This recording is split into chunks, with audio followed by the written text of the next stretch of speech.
Halo semuanya, selamat malam. Kembali lagi bersama CV di sini. Akhirnya baru kelar guys. Sorry banget uploadnya agak telat.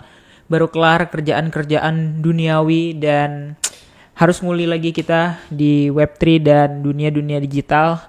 Ya, jadi hari ini kita akan mau bahas Bitcoin lagi karena banyak yang nanya, wah ini gagal ke 96 gitu ya, atau wah ini koreksi ke 86 gak sih ya. Tapi sebelumnya kita baca dulu komentar yang lucu berikut ini. Oke, kita udah di komentar di sini, ada yang lucu ya. Nah ini, gagal ke 96 bang. Bukan gagal, kan udah aku bilang ya, makanya nonton video yang kemarin-kemarin biar jelas gitu ya, BTC mau kemana dan mengapa gitu. Dan ini yang paling lucu sih, kos-kosannya khusus LC. Oke, terus di sini koreksi sehat, ya koreksi sehat. Waduh beli di saat naik rungkat. Karsi BTC kawan-kawan merah. Ya iyalah, jangan beli di saat naik makanya kawan ya. Berapa modal buat kosnya bang? Sama tanahnya hampir se-M ya, dikit lagi mungkin. Tapi belum ketahuan semua gitu. Estimasinya aja hampir segitu ya. Karena 2 lantai, 25 kamar plus kantin gitu ya.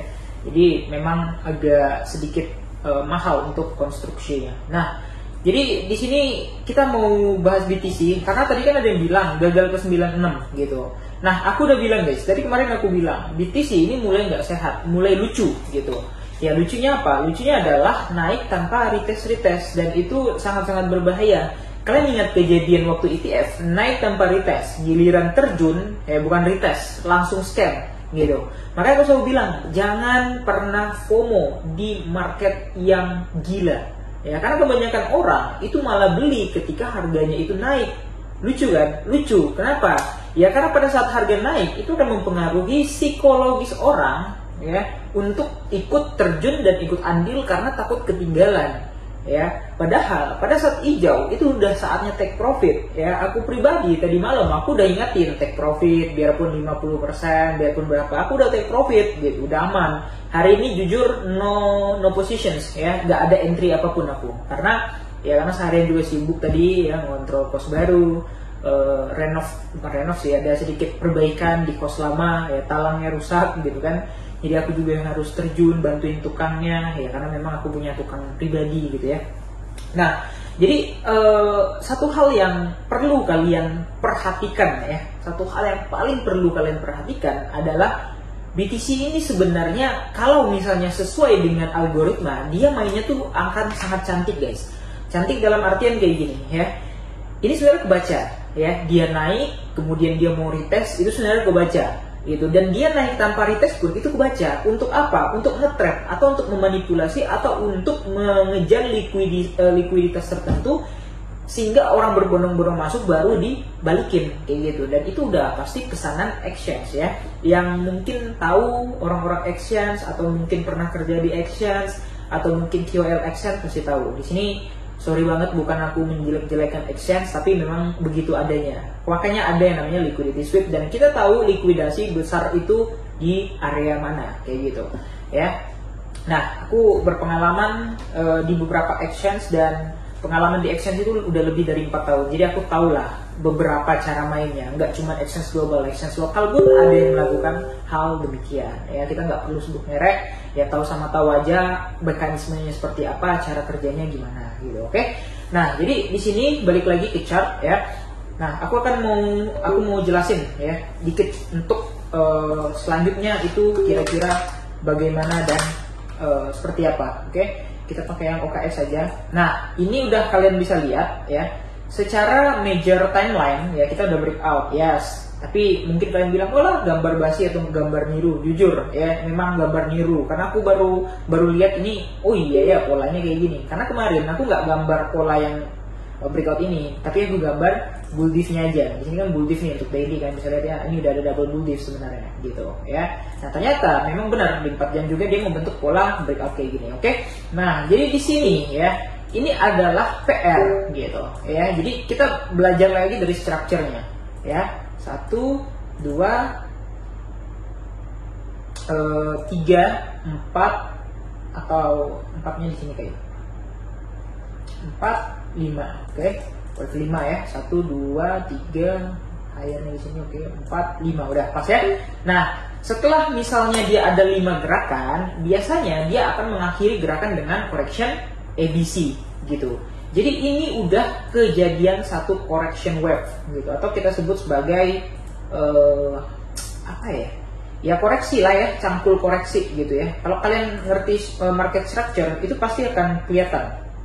Bentar, aku lagi mencari. Nah ini. Nah kenapa koreksi itu cuma 3 wave bang, sedangkan naik itu 5 wave gitu. Nah itu aku juga nggak tahu guys, apa alasannya gitu ya. Nah bisa jadi kayak gini ya. Jadi kita harus tahu, jangan wah udah mantul, nah masuk gitu, nggak bisa. Kenapa? Karena itu bisa aja hanya untuk retest untuk menjemput wave B. Karena dia pasti membentuk yang namanya di sini LH, ya. Kemudian di sininya LL, lower low, dan yang terakhir diendingkan yang C ini adalah LH lagi. Udah clear ya sampai di sini ya. Jadi jangan melihat pantulan itu sebagai area masuk. Aku nggak pernah melihat pantulan sebagai area masuk. Karena aku selalu entry itu terbaik itu adalah di wave B, ya. Wave B itu gimana? Wave C, ya. Nah, jadi wave C itu ya langsung kita gambarin aja ya. Kalian ada wave 3 ya, atau C sih sama aja. 1 ya, 2 ya, 3 ya, 4, 5. Nah, aku selalu masuk wave 3 ini. OTW wave 2 ke wave 3. Kenapa? Karena ini possible-nya naiknya panjang. Ya, 2 ke 3, habis 3 ke 4, 4 ke 5 gitu. Jadi possible-nya itu panjang. Nah, jadi setelah naik, misalnya kan ini kan naik dulu nih, kita ada mungkin yang nggak dapat momentum ini, ya wajar. Kenapa? Karena kita masih menebak-nebak ini trennya udah reverse atau masih hanya retest untuk koreksi lebih lanjut, kan kayak gitu. Setelah dia membentuk wave 2, ini kan kelihatan ya, kalau dia membentuk yang namanya adalah HL atau higher low. Kalau ini tadi kan LH atau lower high gitu. Baru kita masuk gitu. Nah, jadi secara structure ini kurang lebih kayak gini ya kalau yang aku gambarkan. Makanya aku bilang jangan pernah FOMO, jangan pernah melihat pergerakan wah mantul masuk, habis naik tinggi koreksi dikit masuk, nggak bisa guys ya. Jadi kalau kita secara apa namanya secara gambar kita kan 2 tadi ya, 1 di Binance ya. Ini kalau kita tarik dari sininya gitu. Tapi kalau kita tarik lebih agak kecilan ya. Ini ada possible untuk koreksinya itu nanti ada possible untuk koreksinya itu ke area sekitar 89.000 atau 90.000 ya. Tadi kan targetnya 91 ya. Nah, ada kemungkinan untuk ke sini. Kalau memang koreksi ya, ingat ya ada pengecualian. Jadi benar-benar ya ini adalah area ya 89 atau 90 lah ya. Let's say ini 90 kemudian 91 gitu, 913 gitu. Nah, area ini kan sebenarnya udah kejebol nih, area retest yang pertama ini udah kejebol gitu. Jadi target aku kalau memang dia mantul di sini, aku mau main scalp gitu. Untuk mana targetnya? Targetnya ke sini dulu, ke 94. Kalau break pasti udah ke sini, udah pasti maksudnya ke sini. Tapi kalau dia nggak break, artinya dia membentuk pola yang kita gambar tadi atau membentuk pola yang namanya adalah correction ABC gitu ya. Nah, jadi secara chart kita udah lihat secara structure-nya gimana itu udah kita lihat, oke? Nah, jadi ya semoga kita bisa mendapatkan momentum yang terbaik. Kalau aku wait and see itu nggak masalah gitu. Sekali lagi karena itu adalah bagian dari strategi aku untuk punya win rate yang tinggi. Itu adalah sabar.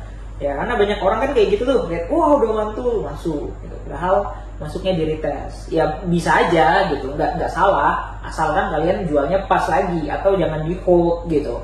Kalau di hold kan rugi ya. Kalian keseret. Iya, kalau keseretnya dekat bisa mantul lagi. Kalau keseretnya dalam selesai gitu. Ya. Nah, jadi ini kurang lebih perspektif aku pribadi ya. Karena ini berdasarkan technical analysis saja. Jadi bisa aja berubah. Kita lihat karena bentar lagi nih Mei ya. Ini biasanya newsnya itu kayak agak sedikit agak sedikit volatile, apalagi di pertengahan tahun di kuartal kedua itu newsnya itu biasa lebih volatile gitu ya. Tapi kuartal pertama kemarin itu udah volatile parah sih gitu ya. Jadi ya semoga kita dapat area yang cantik untuk kita entry dan jangan pernah FOMO ketika tidak ada confirmation untuk buy atau nge-buy atau good retest gitu istilahnya gitu ya. Selagi tidak ada momentum ya jangan dipaksa. Lebih baik wait and see daripada lost sampai nangis ya. Kira-kira gitu aja untuk like dan subscribe. Terima kasih sudah nonton video ini. See you next video. Bye bye.